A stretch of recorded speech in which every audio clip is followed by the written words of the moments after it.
What's up everyone, it's Ben from the Vinyl Jukebox, and in this video I'm going to give a late mid-year ranking of my top 10 new albums of 2024. Before we get started, if you haven't done so already, please be sure to leave a like and a comment below this video, subscribe to my channel, and turn on notifications so you don't miss any of my videos. Now, to start things off, I just wanted to give two honorable mentions to a couple of albums that just came out this past Friday. Smashing Pumpkins' Agori Mori May and Jack White's No Name. These two were kind of surprise albums announced a couple weeks ago. Jack White's a little more mysterious than the Smashing Pumpkins, but these two albums are awesome. Now, I've only been able to listen digitally. I haven't listened too much to either album. Smashing Pumpkins' physical release actually comes out in November. Jack White's was only released in independent record stores for now. So I just wanted to mention those two albums. Haven't gotten much of a chance to listen to them, but they're both really great albums, and I have a feeling they're going to end up in my top 10 ranking towards the end of the year for sure. All right, so without any further ado, let's get started with my ranking of the top 10 new albums of 2024 so far. So with number 10, we have Kerry King's From Hell I Rise. This is Kerry King, guitarist from Slayer's first studio album as a solo artist. Just a fantastic thrash album. If you like Slayer, you're gonna love this. This is Kerry King's first new music since the retirement of Slayer. Obviously, Slayer is coming back to play some festival shows, so we'll see if we get new music from them moving forward. But this is just a fantastic solo album. Kerry really kills it on this, and it sounds like Slayer, but with a lot more energy injected into it. Some standout tracks: Idle Hands, Toxic, Everything I Hate About You, all fantastic tracks. So if you love thrash music, you love Slayer, Kerry King's From Hell I Rise is the perfect fit for you. That is number 10. Number 9, we have Ace Frehley's 10,000 Volts. This is his 8th studio album, produced by Steve Brown from Trickster, and this was just a phenomenal modern sounding solo album from Ace. I actually got this copy signed way back in February. He did a signing at the Sam Ash location in New York City. Standout tracks: Walking on the Moon, Cosmic Heart, Cherry Medicine, Fighting for Life. There's just some amazing songs on this album, and Ace really came back with this one. Steve Brown really injected some energy into Ace's songs and his playing, and his songwriting really shows. So this is number 9, Ace Frehley's 10,000 Volts. Moving on to number 8, Black Country Communion 5. This is obviously their 5th studio album. The supergroup featuring Glenn Hughes from Deep Purple, Black Sabbath. We have Joe Bonamassa, solo artist. We have Jason Bonham, the legendary John Bonham's son. And we also have Derek Sherinian on keyboards. And this is produced by Kevin Shirley. Fantastic album from this group. I've loved all of their albums, and this one's no different. It's amazing what Glenn Hughes could still do on vocals. Standout tracks on this one: Red Sun, Stay Free, Skyway's really good too. And just love the packaging on this album too. The artwork is just fantastic. The booklet's really cool too. Great album from Black Country Communion. Hope they could do some tour dates, because I'd love to see this band live. But that is number 8. All right, coming up with number 7, we have Slash, Orgy of the Damned. This is Slash's 2nd solo album, not counting Slash featuring Miles Kennedy and the Conspirators. I consider that a different band. But this is his 2nd solo album, and it features a plethora of great blues and R&B covers throughout, and just some great special guests too. We have Chris Robinson from the Blackcrowes, Gary Clark Jr., Billy Gibbons from ZZ Top, Chris Stapleton, Dorothy, Iggy Pop, Paul Rogers, Brian Johnson from AC/DC. The list goes on. It's a great covers album. I like the spin that Slash took on a lot of these songs. He really, for the most part, stayed true to the original versions. But love how Slash was experimenting with some different tones on this album, different guitar tones, different sounds, great soloing, great playing, and just a great spin on these. I'm actually going to see Slash this weekend at Pier 17 in New York City, so excited to hear these songs live. And just, you know, I know this is really different, and at the time I did review this album, and I'll put the review to this album down below, a link to that down below. And I wasn't that crazy about it, but living with this album for a little bit, I really like it for what it is. And even Slash has said in interviews too, you can't take this too seriously. He's just having fun. This is not meant to be taken all that seriously. Like, this is what Slash is going to do moving forward. It's just a fun covers album, and Slash is really doing what he wants to do, and that I really admire. It's really cool also that this is produced by Mike Klink, who obviously is the producer of Appetite for Destruction, Use Your Illusion, Slash's Snake Pit's first album. So those classic albums. Just a great solo effort from Slash, and can't wait to see these songs live. All right, coming at you with number 6, we have Deep Purple equals 1.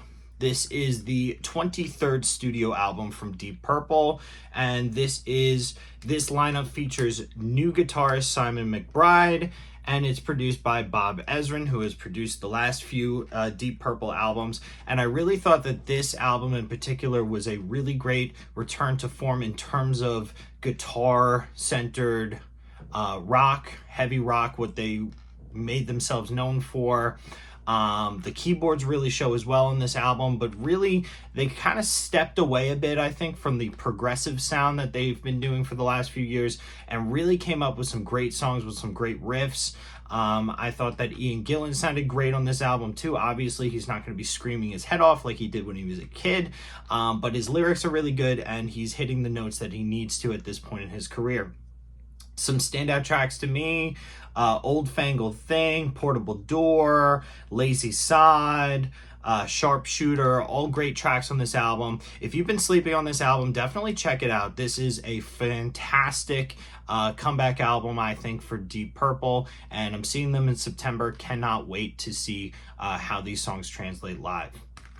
All right, coming at you with number 5, actually. We have Judas Priest, Invincible Shield. This is the 19th studio album from the legendary new wave of British heavy metal band. And this one was just another fantastic album from Judas Priest.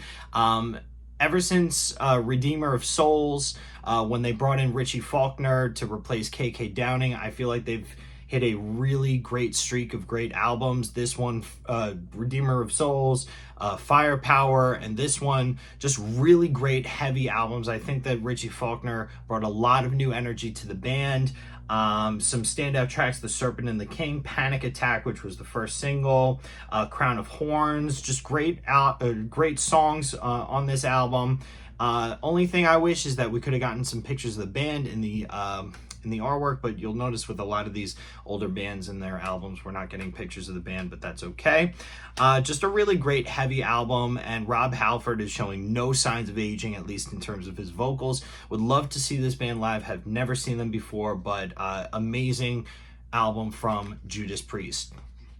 All right, coming at you with number 4, we have Lenny Kravitz, Blue Electric Light. This is Lenny's 12th studio album, and I really thought that this was a great eclectic album full of a lot of different stuff. We have rock, we have R&B, we have soul, just really great stuff from Lenny. Some standout tracks to me: TK421, which was that first single, can't get that out of my head, really cool danceable track. We have Paralyzed, a really heavy guitar track. Human, great song, and they just released a bunch of remixes for that song.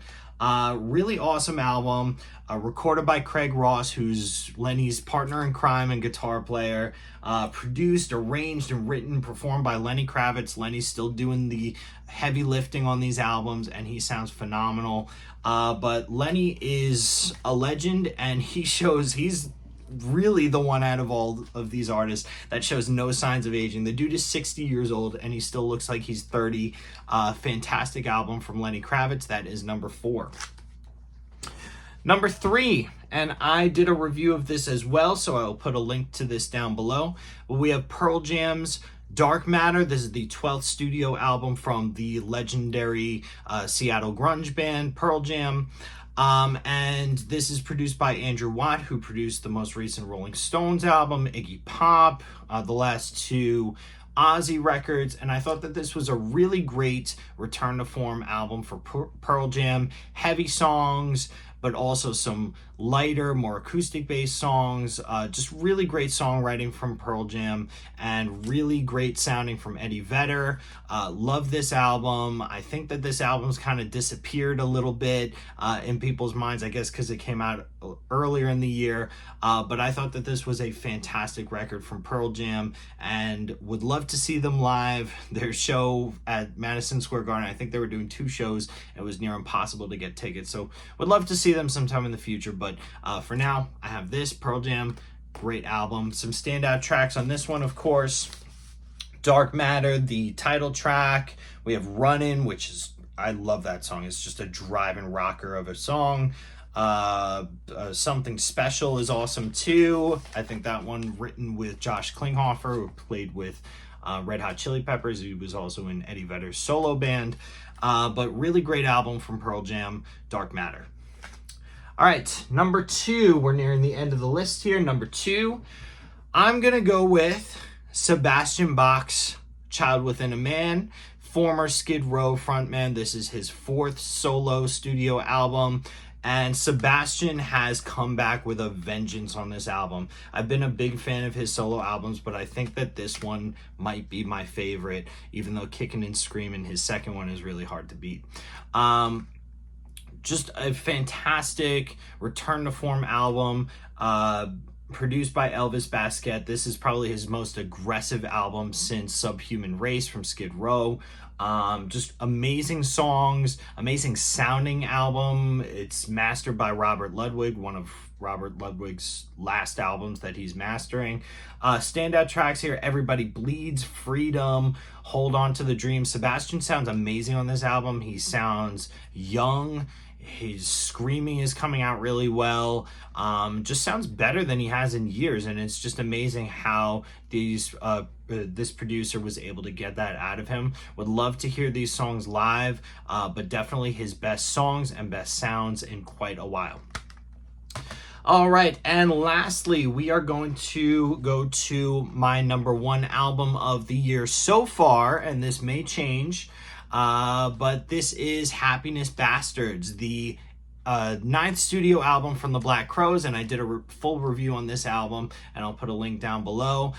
Just a fantastic comeback album from the Blackcrowes. Since their reunion, they released a covers record, but this is their first studio album since the reunion, and they just sound amazing. Very Stones-esque, rock and roll. Great songs on this album. Some standout tracks: Cross Your Fingers, Wanting and Waiting, which was the lead single. What else was on here that was really great? Rats and Clowns was fantastic.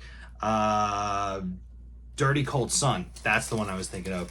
My absolute favorite on this album. But the brothers just working together so well. These songs are just fantastic. This is one that's been returning to my turntable almost weekly at this point. Maybe more than that, honestly.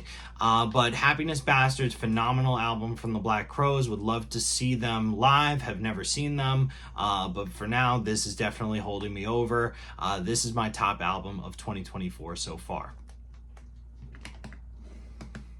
All right, everyone. Well, there you have it. Those are my top 10 albums of 2024 so far. This is my late mid-year update, so I will be returning at the end of the year with a full ranking of my top 10 2024 albums.